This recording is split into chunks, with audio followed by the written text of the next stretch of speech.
kabar kalian hari ini? Semoga kalian semua dalam keadaan sehat ya. Semangat pagi, pagi, pagi, pagi. Yes. Kembali lagi di kelas tematik. Jangan lupa, pada masa pandemi COVID-19 ini, anak-anak jangan lupa mencuci tangan, belajar di rumah, tetap menjaga kebersihan. Jangan lupa memakai masker. Semoga kita semua selalu dalam lindungan Allah Subhanahu wa Ta'ala. Amin. Sebelum pelajaran dimulai, marilah bersama-sama membaca doa. Berdoa dimulai. Berdoa selesai. Hari ini kita akan belajar sistem pernafasan hewan dan manusia. Tujuan pembelajaran hari ini, setelah kalian menyimak video pembelajaran dari Ustazah, kalian dapat memahami sistem pernafasan pada hewan dan manusia. Sistem pernafasan hewan. 1. Cacing tanah atau VEMS. Cacing tidak mempunyai alat pernafasan khusus. Cacing bernafas melalui permukaan kulit. Kulit cacing selalu basah dan berlendir untuk memudahkan penyerapan oksigen dari udara. Oleh karena itu, cacing menyukai tempat lembab untuk menjaga supaya kulit tubuhnya selalu basah dan berlendir. Di bawah permukaan kulit cacing yang tipis terdapat pembuluh udara. Saat udara masuk melalui kulit, oksigen diikat oleh udara. Pada darah cacing terkandung hemoglobin sehingga mampu mengikat oksigen. Oksigen yang diikat oleh hemoglobin lalu diedarkan ke seluruh tubuh. Zat sisa pembakaran berupa karbon dioksida dan uap air dikeluarkan dari tubuh juga melalui permukaan. Yang kedua yaitu serangga. Udara memasuki trakea melalui pori-pori kecil di permukaan tubuh serangga yang disebut spiracle. Selanjutnya, udara beredar melalui pembuluh udara kecil. Sel-sel tubuh mengambil oksigen langsung dari pembuluh udara kecil itu. Karbon dioksida dari sel akan mengalir ke trakola lalu dibuang melalui lubang spiracle. Insang terdapat tepat di belakang rongga mulut pada kedua sisi kepala ikan. Biasanya insang dilindungi oleh selaput atau rangka yang disebut tutup insang atau operculum. Di balik tutup insang ini terdapat 4 deret insang yang saling tumpang tindih. Pada insang terdapat pembuluh darah halus. Pembuluh darah itu dapat menyerap oksigen yang terkandung dalam air dan melepaskan karbon dioksida dari darah. Insang juga berfungsi sebagai alat pengeluaran garam-garam dan sebagai penyaring makanan. Kemudian, kata. Kata termasuk hewan amfibi, yaitu hewan yang hidup di darat dan di air.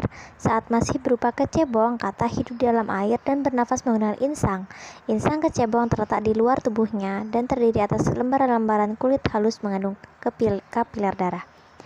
Setelah berumur 9 hari, kecebong bernafas menggunakan insang dalam. Insang dalam akan menyusut seiring mulai berfungsinya paru-paru dan katak muda pun tumbuh menjadi katak dewasa. Katak dewasa bernafas menggunakan paru-paru dan permukaan kulit. Selanjutnya, reptil. Hewan yang termasuk jenis reptil diantaranya adalah ular, kadal, cecak, buaya, dan biawak. Reptil bernafas menggunakan paru-paru. Udara masuk melalui hidung, lalu ke batang tenggorokan, lalu ke paru-paru. Burung. Burung bernafas dengan sepasang paru-paru. Paru-paru burung terletak di dalam rongga dada. Udara yang mengandung oksigen masuk melalui lubang hidung pada pangkal paruh sebelah atas. Selanjutnya, udara masuk ke pembuluh udara yang disebut trakea.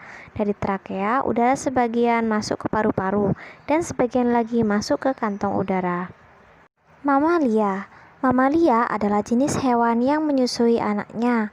Ada 2 jenis mamalia, yaitu mamalia darat dan mamalia air. Mamalia darat misalnya kambing, sapi, kerbau, dan kuda. Mamalia air misalnya paus. Alat pernafasan mamalia darat terdiri dari atas hidung, pangkal tenggorokan, batang tenggorok, dan paru-paru.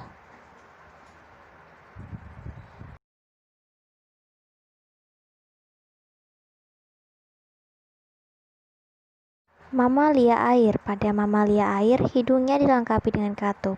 Saat mamalia tersebut menyelam, katup akan menutup. Sebaliknya, saat mamalia tersebut muncul ke permukaan air, katup terbuka. Saat itulah mamalia air tersebut akan menghirup oksigen serta mengeluarkan karbon dioksida dan uap air. Sekarang kita belajar organ pernafasan pada manusia. Nah, ini lubang hidung ya. Kemudian ini rongga hidung, perhatikan gambarnya. Ini faring. Di sini epiglotis. Laring. Trakea. Bronkus. Paru-paru, bronkeolus, alveolus.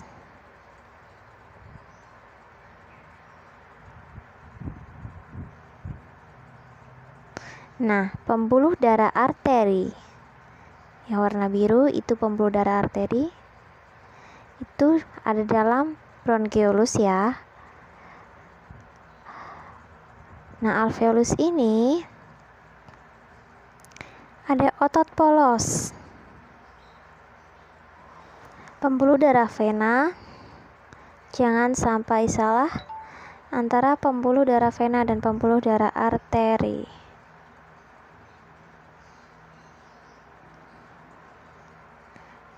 Dan bronki. Sekarang kita belajar bersama proses pernafasan pada manusia. Awalnya udara dan aku, si mungil yang kamu lihat di sini, masuk ke mulut dan lubang hidung. Satu lubang hidung saja ya, karena lubang satunya beristirahat dengan sendirinya. Kamu lagi makan ya? Jangan menghirup napas sambil menelan pizza. Cuma bayi yang bisa melakukan dua hal ini sekaligus. Kamu sudah sampai di faring. Disinilah udara dan makanan bercampur. Saluran ini panjangnya sekitar 12,5 cm dan berfungsi sebagai pemilah. Nah, kalau yang ini namanya epiglotis. Di organ ini, kami berpisah dengan makanan. Epiglotis mengarahkan makanan agar melewati saluran pencernaan menuju esofagus. Sementara kami menuju ke laring, lalu ke trakea, dan akhirnya sampai di kedua bronkus. Selanjutnya, bronkus mengarahkan kami ke paru-paru kanan dan kiri. Oke, kami belok kiri. Siap-siap, jalannya mulai bergelombang. Hei, awas ada dinding. Kami bisa-bisa menabraknya. Hehehe, tidak kok. Kami berjalan melewati salah satu cabang. Dan dengan manuver mulus, kami berhasil sampai di alveolus paru-paru kiri.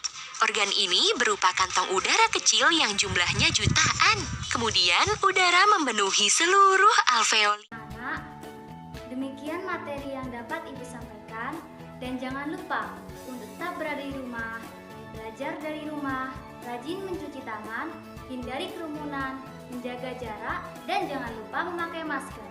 Semoga apa yang Ibu sampaikan dapat bermanfaat bagi kita semua.